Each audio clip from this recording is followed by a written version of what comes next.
Mwiriwe, mukomere abari mu gihugu ndetse no hanze, abari mu Rwanda ndetse n'abadiaspora mukomeje gukurikirana Baho TV, tubashimira inama zanyu n'ibitekerezo.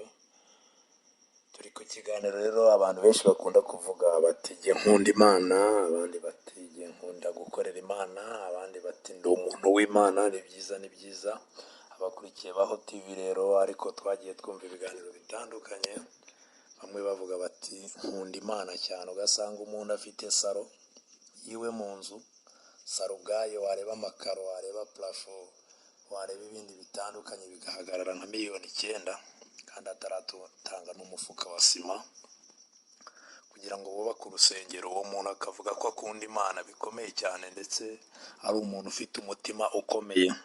Ugasanga undi aragenda mu modoka zikomeye, Range Rover, V8, izindi zitandukanye, afite smartphone igura 800,000, ariko nta gitabo cy'indirimbo kigura amafaranga 700 agira, nta Bibiliya yewe iciriritse imwe ya 3 cyangwa ya 4 cyangwa 8,000 afite, kandi afite amazu 9, afite etaje, afite iki. Ni umurokore ukomeye, ni umukristo uvuga ko akomeye kandi adafite ibyo bintu. Ugasanga undi ni pasiteri uvuga ko akomeye cyane, akuriye itorero mu Rwanda no hanze, afite amamiliyari atandukanye, afite ibipangu muri Amerika, afite ibindi bitandukanye, ubwoko bw'Imana, kandi we arabizi. Hari abakristo basengana, umukristo basengana no kugira ngo ubone mitiweli y'ibihumbi 3 ni ikibazo. Hari abandi uza yikurura ku buryo amuguriye akagare, ka kagare bashyiramo abantu bafite ubumuga bwo ku maguru cyangwa bw'ingingo, amuguriye ako kagare k'ibihumbi 50, ayo y'ubundi 50 yaguramo yatayemo yo kuri telefone ahamagara. Undi ugasanga ni umuntu uvuga ati jyewe rwose, jyewe ndi umuntu ukomeye, ndi uw'indani cyane, ndi umunyamasengesho ukomeye, cyangwa ndi umupasiteri ukomeye, cyangwa ndi umuvugabutumwa ukomeye, cyangwa ndi umupasiteri ukomeye, ndi bishop, ndi kanaka.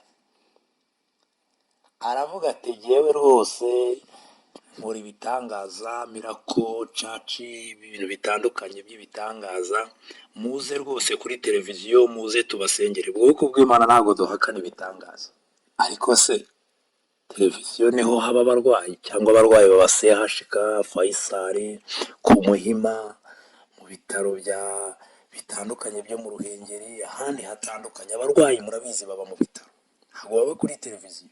None ubwo uhamagara abantu ngo ni wowe ukora ibitangaza, wowe ku giti cyawe, ntunavuga ati Imana ikora ibitangaza, ukavuga ati muze mbakorere ibitangaza. Wagiye sehashika, hari abarwayi buzuye bakomeye, byibuze mu barwayi nka 400 tukabona nibura nk'abarwayi nka 70 basohoka, cyangwa 77 cyangwa 100, yewe nubwo basohoka bose.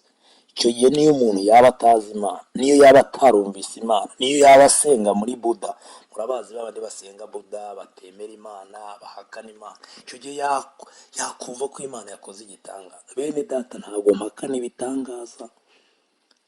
Nanjye njyewe urimo kuvuga, njyewe Patrick, nemera igitangaza. Nanjye hari igitangaza Imana yankoreye, ariko nanone kwirirwa abantu babasukaho amazi, undi ngo hari amabuye yavuye muri Israheli, undi ngo hari amazi ngo afite igiciro iki n'iki kugira ngo ukire indwara. Ese koko indwara iyo ubona na leta yacu nziza, dore ko leta ifite abarokore baruta biyambika ziriya myenda y'amakanzu n'amakoro y'abapasiteri, leta yacu izana imiti ku buntu kugira ngo ifashe abarwayi.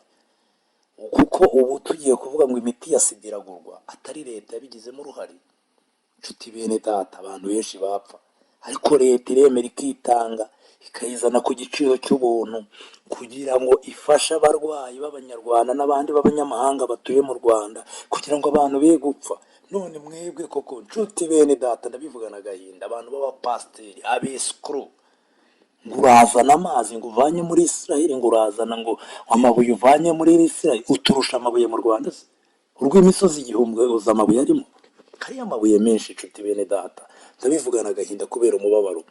niba uri umurokore, niba uri umuntu w'Imana, nta nubwo ari ngombwa kuvuga ngo ngende umurokore ndi umuntu w'Imana. uru Rwanda rwa ba sogokuru, rwa ba data n'abandi, habagamo abantu b'imfura, abantu b'inyangamugayo.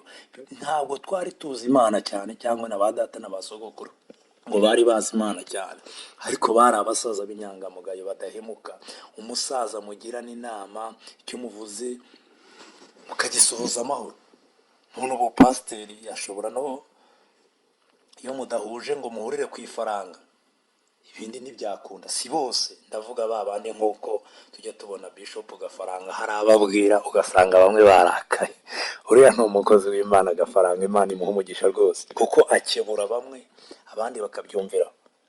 Ntimwumve mvuga ngo mvuge ngo ndavuga bose, hoya hoya. Ijuru tujyamo twese turabizi, nanjye uvuga sindi museke igoroye, nanjye hari urundi rugendo nshaka kugeramo, ariko ndagira ngo mbwirire na ba bandi bose, Imana kuyishaka, ntabwo Imana kuyishaka, abantu babyumve neza. Gushaka Imana ni imirimo myiza, ni ukubana neza mu iyi si. Ntabwo waba warabanye nabi mu iyi si.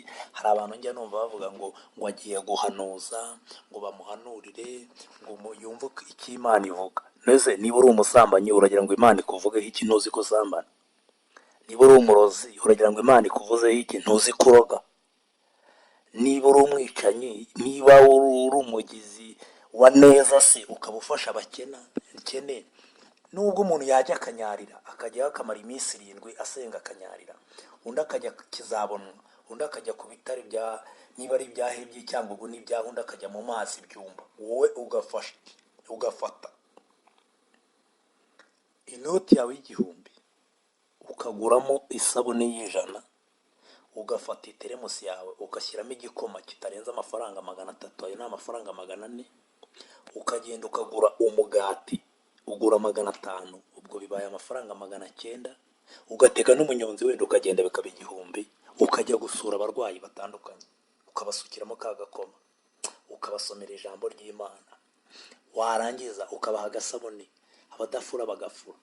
Uruta wa muntu wagiye Samatare gusenga, akazamuka kizabonwa, akajyana akanyarira, akamara amasaha 2, ariko umurwayi yaza ngo, cyangwa umuntu ushonje agakomanga iwe, yamara gukomanga iwe amubwira ati dore ndashonje, dore meze nabi, dore bimeze nabi, ndashonje, ati pfukama ngusengere. ariko bana yisirure, umuntu arashonje, ugiye kumusomera ndakuramutsa Mariya, ugiye kumushyiraho ibiganza ngo umusengera, urabizi neza ko ufite umuceri wa Pakistani wawe mu nzu, urabizi neza ko ufite umuceri wa Gahunga, urabizi ko ufite ibiro 50 by'ibishyimbo, urabizi neza ko ibirayi baraye babimennye, ndetse muri bamwe hari n'uburanguza Mateus. Abantu bose benshi basengera muri ADPR nibo bakomeye muri Mateus, abandi b'Abadiventiste nibo batumiza ibintu muri China, abandi b'Abasilamu batandukanye nibo batumiza ayo mavuta n'ibindi bitandukanye. Abantu benshi bazi ko bazi Imana nibo bafite ibyo biryo, barahunitse mu rugo ngo bari mu rugendo rujya mu ijuru. Twese turi muri ibyo ngo turi mu rugendo rujya mu ijuru. Umuntu agafata Bibiliya, cyangwa undi agafata Korowani, cyangwa undi agafata iki ku munsi asengeraho, ariko imirimo, nshuti bene data, niba umuntu arwaye mufashe umuvuze, niba umuntu yambaye ubusa mwambike, niba umuntu ashonje mugaburire. Uwo ni wo murimo wa mbere.